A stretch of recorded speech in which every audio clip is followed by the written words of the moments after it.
ఓం శ్రీమాత్రే నమః.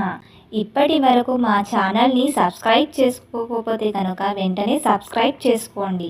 ఇక మా నుంచి వచ్చే వీడియో ప్రతి అప్డేట్ సబ్స్క్రైబ్ చేసుకున్న తరువాత పక్కనే ఉన్న బెల్ ఐకాన్ని ట్యాప్ చేయండి. మీరు చేసే ప్రతి ఒక్క లైక్ మా ఛానల్కు సపోర్టివ్ అండ్ ఎంకరేజింగ్ కూడా ఉంటుంది. మరి వీడియోలోకి వెళితే కనుక అందరికీ పిల్లలు కలగకపోవడం వల్ల ఎన్నో ఇబ్బందులను ఎదుర్కొంటూ ఉంటారు. సంతానం కలగని వారికి మరియు పుత్ర సంతానం కావాలి అనుకునే వారు తప్పకుండా వీటిని పాటించాల్సి ఉంటుంది. అవి ఏమిటో ఇప్పుడు తెలుసుకుందాం. గణపతి పురాణం ప్రకారం కృతవీరుడు అనే మహారాజుకి అరుదైన భార్య ఉండేది. కానీ వారికి పిల్లలు కలగపోవడంతో ఆమె చేయనటువంటి పూజలు లేవు. అలా రోజు తనకు సంతానం కలిగే ఉపయోగాన్ని తెలియజేయమని కృతవీరుడు నారదుని సలహా అడుగుతాడు.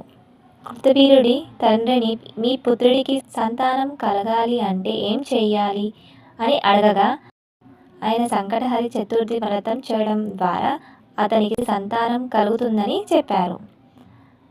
అయితే ఈ వ్రతం చేయడానికి శ్రావణమాస బహుళ చవితి రోజు లేదా మాఘమాస బహుళ చవితి రోజు కానీ ఆచరించాలి.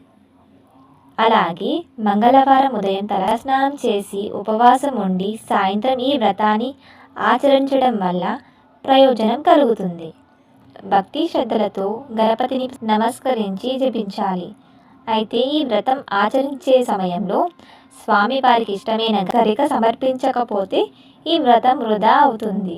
ఈ వ్రతంలో తప్పనిసరిగా స్వామివారికి నైవేద్యంగా బెల్లంతో చేసిన లడ్డూలు, తెల్ల జిల్లెడు పూలు, గరికను సమర్పించి పూజ చేయాలి.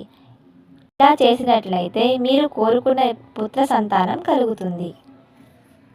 Thanks for watching. ఈ వీడియో కనుక నచ్చినట్లయితే ఒక లైక్ వేసి మీ ఫ్రెండ్స్కు షేర్ చేయండి.